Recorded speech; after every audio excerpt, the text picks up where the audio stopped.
सुप्रभात। मैं Pushpalata Chaurasia sacred heart school की अध्यापिका कक्षा 9वीं और 10वीं विषय हिंदी भाषा को लेकर पाठ 2 के भाग 3 में फिर से आप सभी का स्वागत करती हूँ। बच्चों, पाठ 2 को पढ़ने से पहले आप अपनी आंखें बंद कीजिए और हाथ जोड़िए, और जो मैं सुविचार बोलने जा रही हूँ उसे आप ध्यान से सुनिएगा और अपनी जिंदगी में शामिल कीजिएगा। सुविचार इस प्रकार से है। एक घर का गुगल माँ होती है जिसे हर चीज पता होती है, आपके सामान से लेकर आपकी भावनाओं तक। इसका ये मतलब है बच्चों कि आज का युग कंप्यूटर युग है और उसमें एक ऐप है जिसका नाम है गूगल, और गूगल हमें हर ज्ञान देता है, जो भी चीज चाहते हैं। उसी प्रकार माँ भी होती है। हम जो भी कार्य करते हैं माँ को सब कुछ पता होता है, हम क्या कर रहे हैं और क्या नहीं कर रहे हैं, सामान से लेकर आपकी सोच, आपकी भावनाओं तक। तो बच्चों, आप अपनी आंखें खोलिए। आज का दिनांक 5/7/20 है। पाठ 2, पाठ को हम प्रकरण भी कहते हैं। पाठ का भाग 3। पाठ का क्या नाम है बच्चों? पाठ का नाम है काकी। काकी एक कहानी है, और जो कहानी लिखता है उसे हम क्या कहते हैं? कहानीकार। तो कहानीकार का क्या नाम है? कहानीकार का नाम है श्रीमान सियाराम शरण गुप्त जी। ये एक हिंदी साहित्य के सुप्रतिष्ठित कहानीकार और राष्ट्रीय कवि मैथिली शरण गुप्त के छोटे भाई थे। उन्होंने ये कहानी काकी लिखी है। काकी कहानी को समझने के लिए मैंने इसकी रूपरेखा 4 भागों में बांटी थी। पहली रूपरेखा यानी कि शीर्षक की सार्थकता पहले भाग में समझी।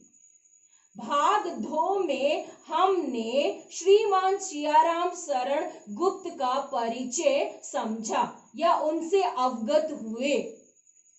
भाग 3 में हम चरित्र चित्रण पढ़ेंगे कि कहानी में कितने चरित्र आए हैं, कितने कैरेक्टर आए हैं, और उन्होंने इस कहानी को पूरा करने के लिए क्या क्या भाग लिया है, क्या क्या चित्रण किया है, जिससे ये कहानी पूरी हुई है और पाठकों को रुचि दी है पढ़ने में।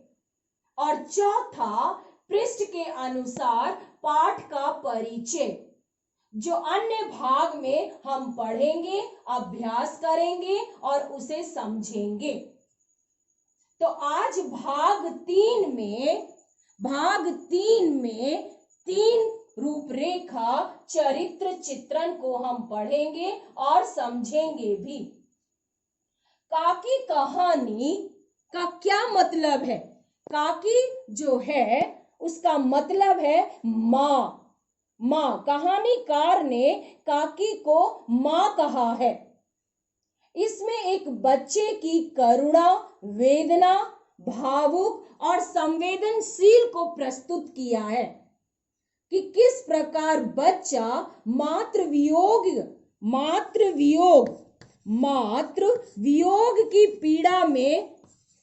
वियोग की पीड़ा को समझने में पीड़ा को समझने में असमर्थ है। मामरिक चित्रण किया है, मामरिक चित्रण किया है, घटना को प्रस्तुत किया है कि जो बच्चे होते हैं वो मासूम और अबोध होते हैं, उन्हें दीन दुनिया की समझ नहीं होती। बड़े ही सुंदर ढंग से उन्होंने, कहानीकार ने माँ यानी कि काकी कहानी को लोगों के सामने प्रस्तुत किया है। उन्हीं का चरित्र चित्रण हम करेंगे कहानी के अनुसार। तो कहानी के अनुसार, कहानीकार के अनुसार इस कहानी में आने वाले चरित्र जो हैं वो 5 है बच्चों, 5 है। लेकिन कहानी जो है वो 4 के इर्द गिर्द घूमती है। पहला चरित्र है श्यामू। पहला चरित्र क्या है बच्चों? श्यामू। दूसरा चरित्र है विश्वेश्वर और तीसरा चरित्र है सुखिया और चौथा चरित्र है भोला। चौथा चरित्र क्या है? भोला। एक 5वां चरित्र भी है जो थोड़े समय के लिए कहानी में उसे बताया गया है, उसका नाम है जवाहर। उसका क्या नाम है बच्चों? जवाहर। जवाहर नाम है। जवाहर कौन है? जवाहर जो है वो श्यामू का भैया है, यानी भाई है। श्यामू का भैया है। श्यामू के भैया का क्या नाम है? जवाहर है। श्यामू के पिता का क्या नाम है? श्यामू के पिता का नाम विश्वेश्वर है। विश्वेश्वर सिंह है। विश्वेश्वर सिंह श्यामू के पिता है। सुखिया कौन है? सुखिया जो है वो विश्वेश्वर के घर में दासी है। दासी का काम करती है, नौकरानी का काम करती है। भोला कौन है? भोला जो है वो सुखिया का बेटा है। भोला जो है वो कौन है? सुखिया का बेटा। और भोला जो है वो श्यामू का हम उम्र दोस्त है। क्या है बच्चों? हम उम्र दोस्त है। फिर से मैं आपको बता रही हूं कि श्यामू के बड़े भाई का नाम जवाहर है। श्यामू के पिता का नाम विश्वेश्वर है। विश्वेश्वर के घर में एक दासी है जिसका नाम है सुखिया। सुखिया के बच्चे का नाम भोला है, बेटे का नाम भोला है। और भोला जो है वो श्यामू का हम उम्र दोस्त है। क्या है बच्चों? हम उम्र दोस्त है। बच्चों, श्रीमान सियाराम शरण गुप्त जी ने काकी यानी कि माँ कहानी को इस तरीके से प्रस्तुत किया है कि पढ़ने वालों को भी आंखों में आंसू आ जाता है, क्योंकि एक ये अबोध बालक, मासूम बालक के मातृ वियोग की पीड़ा को बड़े ही मामरिक घटित किया है, मामरिक चित्रण किया है। दिल को छू जाने वाली घटना को प्रस्तुत किया है उन्होंने। और इस कहानी में जो उन्होंने चरित्र लिए हैं और चरित्र की सहायता से कहानी को जो पूरा किया है, उनके चित्रण को हम समझते हैं। पहला जो था चरित्र वो था श्यामू। श्यामू कहानी में प्रमुख पात्र है। श्यामू जो है कहानी का प्रमुख पात्र है। उसी के इर्द गिर्द पूरी कहानी घूमती है। पूरी कहानी उसी के इर्द गिर्द घूमती है। पूरी कहानी इर्द गिर्द मतलब चारों तरफ घूमती है, क्योंकि वो एक अबोध बालक है। अबोध मतलब क्या होता है बच्चों? अबोध मतलब ना समझ, क्योंकि वो छोटा है, मासूम है। श्यामू जो है वो क्या है? मासूम है। मासूम है, छोटा है, अबोध बालक। अबोध मतलब कि वो उसे समझ नहीं है, छोटा है, उम्र में क्या है? बहुत छोटा है, उसे समझ नहीं है। मातृ वियोग की पीड़ा को वो समझ नहीं पाता। पूरी कहानी उसी के इर्द गिर्द घूमने का कारण है कि उसकी माँ का देहांत हो जाना, असमय देहांत हो जाना। यानी कि समय नहीं था मृत्यु का, लेकिन असमय उसकी माता का देहांत हो जाता है, यानी कि मृत्यु हो जाता है, जिसके कारण उस वियोग की पीड़ा को समझने में असमर्थ हो जाता है। जब उसकी माता की लाश को ले जाया जाता है, तब उसके जितने भी रिश्तेदार होते हैं वो बोलते हैं उसके पूछने पर कि मेरी माता को कहां ले जाया जा रहा है, तब उसके रिश्तेदार बोलते हैं कि तुम्हारी माता को मामा के घर लिया जा रहा है। बच्चा छोटा था, वो समझ नहीं पाता, वो सोचता हाँ शायद मामा के घर ले जाया जा रहा है। लेकिन जब बाद में उसे समझ आती है और फिर उसको समझाते हैं लोग कि नहीं, तुम्हारी माता को तो राम भगवान लेकर गए हैं।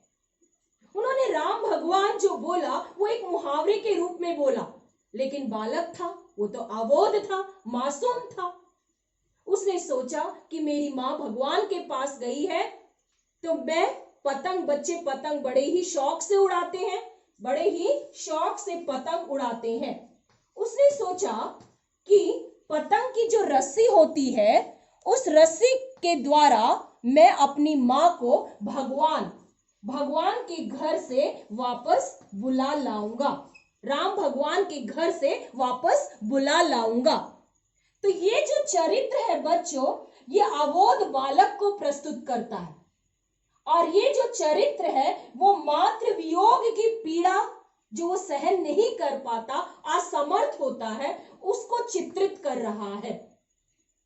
वो दुखी होता है जब उसकी मां को बारे में पता लगता है कि उसकी मां राम भगवान के पास गई है, वो दुखी रहने लगता है, वो समझ नहीं पाता, उसे किसी भी काम को करने की इच्छा नहीं होती, फिर भी वो अपने मन को मनाता है, पतंग बनाता है। पतंग की रस्सी से वो सोचता है कि मैं अपने मां को भगवान के घर से लेकर आ जाऊंगा। उसे लिखना नहीं आता, इसीलिए मैंने कहा कि कुछ समय के लिए एक चरित्र आया है और उसका नाम है जवाहर। उसे लिखना नहीं आता, वो अपने भैया यानी कि जवाहर भैया से कहता है कि तुम पतंग पर काकी लिख दो, तुम पतंग पर काकी लिख दो। उसने मां को किस नाम से संबोधित किया? उसने मां को काकी नाम से संबोधित कर दिया। इसीलिए कहानी में जो कहानी का जो शीर्षक है काकी, वो अपने आप में सही है, सार्थक है, क्योंकि बच्चे के मन से मां के स्थान पर मां को संबोधित किया गया काकी, इसीलिए अपने आप में जो शीर्षक है वो सार्थक है, अपने आप में जो शीर्षक है वो क्या है? सही है, सार्थक है बच्चों। इसीलिए कहानी का नाम काकी रखा गया है, और कई भाषाओं में मां को भी काकी कहा जाता है, लेकिन कहानी में जो मां है उसे नाम से संबोधित किया बालक ने, काकी। तो ये था श्यामू का चरित्र। दूसरा, उसके पिता का चरित्र। उसके पिता का क्या नाम था? किसके पिता का? श्यामू का। श्यामू के पिता का नाम विश्वेश्वर था। जो श्यामू के पिता थे वो बड़े ही क्रोध स्वभाव के थे, और वो भी अपनी पत्नी वियोग की पीड़ा को समझने में असमर्थ थे, क्योंकि असमय उनकी पत्नी की मृत्यु हो चुकी थी। वो दुखी रहने लगे थे। इस बच्चों का ध्यान तो रखते थे, लेकिन वो इतना ध्यान नहीं रख पाते थे। श्यामू ने एक बार जब उनसे पैसा मांगा पतंग के लिए, तो वो भूल गए, और जब वो भूल गए तो श्यामू ने एक गलती कर दी। और उसने क्या गलती की? चोरी की। उसने अपने पिता के कोट से कुछ पैसे चुराए। किस लिए? पतंग लाने के लिए। किस लिए बच्चों? पतंग खरीदने के लिए। ये गलती उन्होंने कर डाली। किसने? विश्वेश्वर सिंह ने अपने बच्चों की बात को भूल गए, इसीलिए उनके बच्चों ने ये गलती कर डाली कि चोरी कर डाला अपने पिता के कोट से। और जब उनके पिता को ये बात पता लगी तो उन्होंने बिना सोचे समझे जाने अपने बेटे श्यामू को 2 तमाचा मार दिया। तो ये जो स्वभाव था ये क्रोध स्वभाव को प्रस्तुत कर रहा है कहानी में। तीसरा जो चरित्र है बच्चों वो सुखिया का है। सुखिया जो है वो विश्वेश्वर के घर में दासी है, यानी नौकरानी का काम करती है, घर का सारा काम वही करती है। देखभाल श्यामू का करती है, विश्वेश्वर का करती है। उसका एक बेटा है जो चौथा चरित्र है, भोला। भोला जो है वो दासी का बेटा है। भोला किसका बेटा है? नौकरानी का बेटा है। लेकिन वो हमेशा अपनी माँ के साथ श्यामू के घर में आ जाता है, इसीलिए वो श्यामू का हम उम्र है और दोस्त भी है। हम उम्र मतलब एक उम्र के ही है, और वो श्यामू का क्या है? दोस्त है। दोस्त तो है ही, लेकिन वो गरीब और समझदार भी है। श्यामू के मुकाबले में भोला जो है वो समझदार है। समझदार कैसे है? जब श्यामू पतंग में रस्सी लगाकर अपनी माँ को बुलाने की बात करता है राम भगवान से, तब वो समझदारी की बात करता है, उसे हमेशा समझाता रहता है और समझदारी की बात करता है, अरे पतंग की रस्सी तो बहुत पतली होती है, उस पतली रस्सी से तुम्हारी माँ कैसे आएगी भगवान के घर से? इसीलिए तुम्हें पतंग की जो रस्सी है, डोरी जो है वो तुम्हें मोटी लेनी पड़ेगी, तुम्हें डोरी मोटी खरीदनी पड़ेगी, उसके लिए तुम्हें और पैसे चाहिए। ये समझदारी की बात वो श्यामू से करता है। ये समझदारी उसने इस चरित्र में दिखाया है, हमेशा अपने दोस्त को समझाता ही रहता है। तो ये था बच्चों भोला का चरित्र। और पांचवा मैंने कहा जवाहर, यानी कि श्यामू का भाई। तो इस तरीके से बच्चों जो चरित्र का चित्रण है, मां यानी मातृ वियोग की पीड़ा को जो समझने में असमर्थ है श्यामू, अबोध बालक, मासूम बालक को कहानी के रूप में सियाराम शरण गुप्त ने बड़े ही सुंदर ढंग से मामरिक चित्रण प्रस्तुत किया है। तो ये था बच्चों चरित्र चित्रण भाग 3 में। भाग 4 में मैं आपको पृष्ठ के अनुसार पाठ को समझाऊंगी। आप अपने माता पिता के साथ हमेशा खुश रहिएगा, यही मेरा आशीर्वाद है। धन्यवाद।